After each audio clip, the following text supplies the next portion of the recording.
हाय दोस्तों, स्वागत है आपका अपने चैनल एक्सेल मल्टी क्लासेस में। और मैं लाया हूँ आपके लिए एक नई वीडियो जिसमें आपको प्रेजेंट परफेक्ट कॉन्टिन्यूअस टेंस के बारे में समझाया जाएगा। इससे पहले मैंने अपनी और भी टेंसों की वीडियो बना दी, जाहिर सी वाली बात आपने देख ली होगी। और आज आपके लिए मैं प्रेजेंट परफेक्ट कॉन्टिन्यूअस टेंस लाया हूँ जिसमें आपको ये बताया जाएगा कि इसके नियम क्या होते हैं और आप इसे किस तरीके से बहुत ही अच्छे तरीके से बना सकते हैं। सबसे पहले हमें जानने की ज़रूरत है कि प्रेजेंट परफेक्ट कॉन्टिन्यूअस टेंस की पहचान क्या है। इसकी पहचान होती है रहा है, रही है। मैं बता चुका हूँ क्योंकि कॉन्टिन्यूअस माने रहा और प्रेजेंट माने है, और परफेक्ट में इसमें समय आ जाता है, यानी कि पहचान इसकी हो गई रहा है, रही है प्लस समय। और इसके नियम क्या है? एक वचन में हैज बीन और बहुवचन में हैव बीन, और फर्स्ट फॉर्म और आईएनजी का प्रयोग। यानी कि जो चीज़ें प्रेजेंट कॉन्टिन्यूअस, पास्ट कॉन्टिन्यूअस और फ्यूचर कॉन्टिन्यूअस में जो नियम लगता है फर्स्ट फॉर्म में आईएनजी, वही इसमें लगेगा। बस इसकी क्रियाएं अलग हैं और उसकी क्रियाएं अलग हैं। और इसमें सबसे ज़्यादा ज़रूरी बात यह है जानने के लिए, क्योंकि जो टाइम के जो टेंस होते हैं इसमें सिंस और फार का प्रयोग होता है, जो आजकल बहुत लोगों को नहीं पता कि कैसे लगाया जाता है। इसके लिए सबसे पहले जानना यह है कि निश्चित समय के लिए सिंस का प्रयोग होता है और अनिश्चित समय के लिए फार का प्रयोग होता है। बहुत से लोगों को ये भी कन्फ्यूजन है कि निश्चित क्या है और अनिश्चित क्या है। इसके लिए आप ये याद रख लें कि निश्चित समय का मतलब होता है जैसे कि सुबह, आपकी शाम, 2 बजे, सन 2 बजे की जगह 4 बजे भी हो सकते हैं, 5 बजे भी हो सकते हैं, मतलब इसी के मिलती जुलती बातें।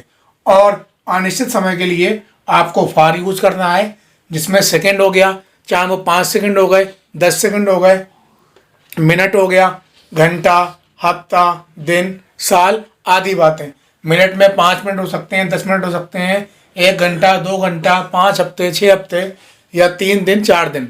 कुल मिला के अगर आप ये बातें याद रख लेंगे तो आपको टेंस बनाने में बहुत ही आसानी होगी। बस निश्चित समय के लिए सेंस और ये 4-5 बातें आप याद रख लें। और अनिश्चित समय के लिए कि हमें जब सेकंड आएगा तो फार का प्रयोग करना है, घंटा आना है तो फार का प्रयोग करना है, और सुबह शाम इनमें से कोई भी बात आएगी तो आपको सिंस का प्रयोग करना है। अब आप ध्यान से टेंस को देखिए कि इसे किस तरीके से हम बना सकते हैं। और इसके हेल्पिंग वर्ब हैज बीन और हैव बीन है। एक वचन में हैज बीन लगाना है और बहुवचन में आपको हैव बीन पुट करना है। वह 2 बजे से अपना काम कर रहा है, ये आपका पहला टेंस है। देखिए कैसे बनेगा। वह की आपकी हो गई ही एक वचन है तो क्या लग जाएगा आपका हैज बीन। कर्ता हो गया, सहायक क्रिया हो गई। उसके बाद आपको पता है मुख्य क्रिया आती है। क्या है मुख्य क्रिया? काम करना। करना वैसे अलग होती है, लेकिन जब काम आता है तो पूरी बन जाती है काम करना। तो आपकी हो जाएगी डूइंग। इसमें अपना भी आया है, ये भी मैं बता चुका हूं कि अपने की क्या होती है, हे के साथ अपने की क्या होती है, हे के साथ अपने की होती है हिज। और काम की हो गई आपकी वर्क, यानी कि he has been doing his work. अब ये देखना है कि 2 बजे आ रहा है यहाँ पे, कि 2 बजे हमारा किस में जा रहा है, सेंस में, क्योंकि ये एक निश्चित समय है। और ये भी पता है आपको, और आप ऐसे भी याद कर सकते हैं कि 2 बजे, 5 बजे, 6 बजे, इनमें से कोई भी बात आएगी तो आपको सिंस का यूज करना है। सिंस और 2 बजे, इसे आप लिखेंगे 2 o'clock। आगे आप देखिए, वे प्रातः काल से नहीं दौड़ रहे हैं। प्रातः काल का मतलब होता है सुबह सवेरे, यानी कि ये कैसे बनेगा आपका, बे की आपकी हो गई दे। ये एक बहुवचन है, सबको पता है कि एक वचन ही सीट होते हैं और बहुवचन आपका आई बी यू दे होता है, तो दे। और इसमें ये भी ध्यान रखना क्योंकि इसमें नहीं भी आ रहा है तो आपको करना क्या है, पहले क्रिया लगाइए, दे के साथ आपके लगेगी हैव। नहीं आ रहा है तो बीच में नॉट और इसका बचा हुआ टुकड़ा बीन बाद में। मैं पहले भी बता चुका हूं कि जब हमेशा डबल क्रिया होती है तो नॉट बीच में आ जाता है। क्या होगा तो आधा टुकड़ा इधर, आधा उसका उधर। तो आपकी बन गई दे हैव नॉट बीन। क्या कर रहे हैं? दौड़ रहे हैं, रनिंग। प्रातः काल से यानी कि सुबह से, और आपको पता होना चाहिए कि सुबह और शाम ये भी निश्चित समय है, और इसके लिए भी हमें सिंस का ही यूज करना, तो हो जाएगा सिंस और मॉर्निंग, फुल स्टॉप। आगे आप देखिए, सुधा क्या 3 दिन से पढ़ रही है। इसमें क्या, क्यों, कैसे ये भी मैं बता चुका हूँ। जिस वाक्य के बीच में क्या क्यों कैसे आ जाए उसमें क्या क्यों की इंग्लिश सबसे पहले लगाई जाती है। जैसे कि क्या आ गया तो सबसे पहले आपने लगाया व्हाट, उसके बाद आपको पता भी है कि आपको सहायक क्रिया लगाना है। सुधा एक नाम है और नाम भी एक वचन कहलाता है और एक वचन में लगेगी आपकी हैज बीन, तो हो गई व्हाट हैज। फिर आपको कर्ता लिखना है सुधा, और इसका जो हैज बीन का बचा हुआ बीन है वो कर्ता के बाद क्या कर रही है, पढ़ रही है, रीडिंग। कितने दिन से पढ़ रही, 3 दिन, और 3 दिन आपका आ जाएगा अनिश्चित समय में। और ये यहाँ पे लिखा है दिन का मतलब है 3 दिन भी हो सकता है, 5 दिन, 6 दिन, कुछ भी आ सकता है। तो रीडिंग फॉर 3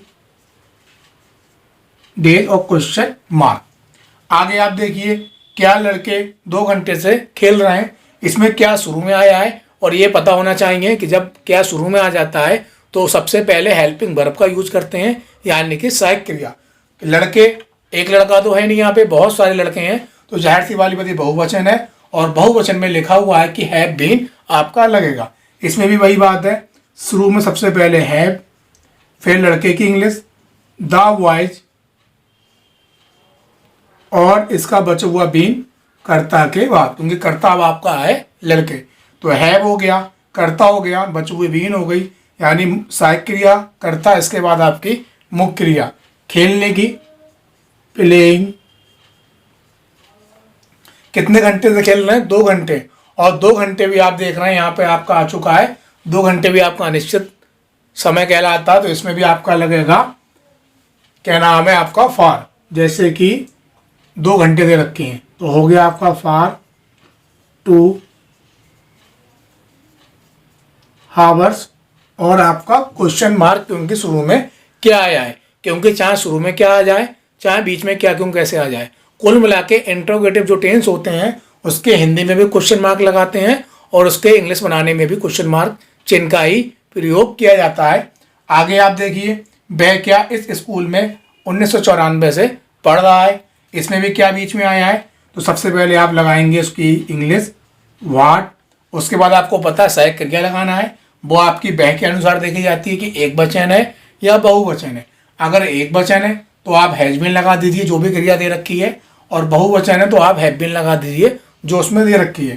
तो आपकी लग जाएगी यहाँ पे हैज, फिर आपको पता है कि कर्ता लगेगा और उसके बाद आपकी बीन लगेगा, यानी व्हाट हैज ही बीन। उसके बाद आपकी लगेगी मुख्य क्रिया, क्योंकि जब WH वर्ड हो गया, सहायक क्रिया हो गई, कर्ता हो गया, तो नियम भी है। तो उसके बाद आपकी मुख्य क्रिया क्या है, पढ़ रहा है, यानी कि रीडिंग। और यहाँ पे इसका जो ऑब्जेक्ट है, क्योंकि WH वर्ड सहायक क्रिया कर्ता मुख्य क्रिया, उसके बाद आपका आता है कर्म यानी कि ऑब्जेक्ट, और ऑब्जेक्ट है इस स्कूल में, क्योंकि मैं यहाँ पे प्रपोजिशन भी है तो पूरा आपका आ जाएगा इस स्कूल में, तो वो हो गया इन दिस स्कूल। और इन पे आप देखिए 1994 यानी कि 1994 आ रही है, एक सन है ये। और आप देखिए कि निश्चित समय के लिए सिंस, जैसे सुबह शाम 2 बजे, और सन के लिए भी आपको सिंस ही प्रयोग करना है। चाहे आप ऐसे ही 1994 भी आ सकती है, 2005 भी आ सकती है, 2003, मतलब कुल मिला के कोई भी सन आ जाए तो आपको सिंस का प्रयोग करना है, क्योंकि एक जो ये तुम्हारी सन होती है वो भी आपकी निश्चित समय में ही जाती है। जैसे कि स्कूल, तो इसमें लग जाएगा आपका सिंस, कितनी देर रखी है 1994, और आपका क्वेश्चन मार्क। आगे आप देखिए अनिल शाम से गाना नहीं गा रहा है, ये कैसे बनेगा, ये आपका नेगेटिव हो गया। और अनिल एक नाम है और ये भी एक वचन कहलाता है, तो सबसे पहले अनिल, फिर उसके बाद आपको पता है कि एक वचन है तो हैज बीन लगेगा, तो आपका हो गया हैज बीन। फिर आपकी मुख्य क्रिया सिंगिंग सॉन्ग, इसमें नहीं भी आया है तो आप ये ध्यान से देखिए,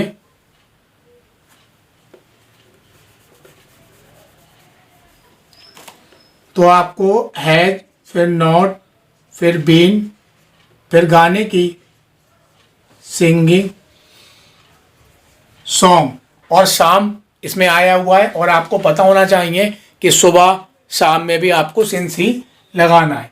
तो आपका सिंस और इवनिंग और फुल स्टॉप। कहने का मतलब ये है कि इस टेंस में सबसे पहले हमें जानना ये जरूरी है कि प्रेजेंट परफेक्ट कॉन्टिन्यूस टेंस कहते हैं किसे हैं। इसकी जो पहचान होती है वो रहा है, रही है हो गई। और समय, यहाँ पे जो प्लस लगा के समय लिखा गया है, इस समय का मतलब यही होता है या तो निश्चित समय होगा या अनिश्चित समय होगा, यानी सुबह शाम 2 बजे 3 बजे या घंटा मिनट, इसमें से कोई बात होगी तो आपको समय में ये यहाँ पे पुट कर दिया गया है। उसके नियम होते हैं कि एक वचन में आपको हैज बीन लगाना है और बहुवचन में हैव बीन लगाना है और फर्स्ट फॉर्म लगाना है और आईएनजी। क्योंकि ये भी पता होना चाहिए क्योंकि जो आईएनजी होती है वो फर्स्ट फॉर्म में ही लगती है। जैसे गो का गोइंग हो जाता है, प्ले का प्लेइंग हो जाता है। अब जैसे गो की सेकंड फॉर्म बेंट होती है तो बेंटिंग कभी नहीं होता, इसलिए जो फर्स्ट फॉर्म होती है आईएनजी हमेशा उसी में लगेगी। अगर यहाँ पे फर्स्ट फॉर्म नहीं भी लिखा जाता या किताब में नहीं है तब भी आपको ये बात ध्यान रखना चाहिए कि जो आईएनजी लगती है वो हमेशा फर्स्ट फॉर्म में ही लगती है। और निश्चित अनिश्चित का आपको पता लग गया कि निश्चित समय आएगा तो हम सिंस लगाएंगे, अनिश्चित आएगा तो हमें फार लगाना। ये निश्चित समय के एग्जाम्पल हो गए, सुबह हो गया, शाम हो गया, 2 बजे, सन। और अनिश्चित में आपके सेकेंड, मिनट, घंटा, दिन, जो भी आदि बातें हो गई। और ये टेंस हो गए आपके। और इसमें भी कॉमन सी बात है कि अगर साधारण होगा तो हैज बीन इकट्ठा लग जाएगा आपकी क्रिया, नेगेटिव होगा तो हैज बीन के बीच में आपका नॉट आ जाएगा, आप डायरेक्ट भी कर सकते हैं। और अगर शुरू में क्या आ जाए तो आपको हैज शुरू में कर देना है, फिर कर्ता, जैसे कि यहाँ दिखाया गया है। सबसे पहले आपका है, फिर आपका कर्ता, फिर बचो हुई चीज। इसी प्रकार से WH वर्ड में सबसे पहले WH वर्ड आपका, फिर सहायक क्रिया, फिर कर्ता, फिर बचो हुआ इसका हिस्सा है। मुझे उम्मीद है ये चीज़ आपको समझ में आ गई होगी। अगर इसमें भी कोई बात आपको समझ में ना आई हो तो प्लीज़ आप कमेंट के माध्यम से ज़रूर बताएं, जिससे कि आगे के जो पास्ट परफेक्ट कॉन्टिन्यूस के टेंस हैं या फ्यूचर परफेक्ट कॉन्टिन्यूस के टेंस हैं, मैं वो बातें आपको उसमें बता सकूं। और आप सभी लोग इसे रटने की कोशिश ना करें और इसे ध्यान से समझें और बताइए ये वीडियो आपको कैसी लगी। बहुत बहुत शुक्रिया सभी लोगों का, धन्यवाद, थैंक यू।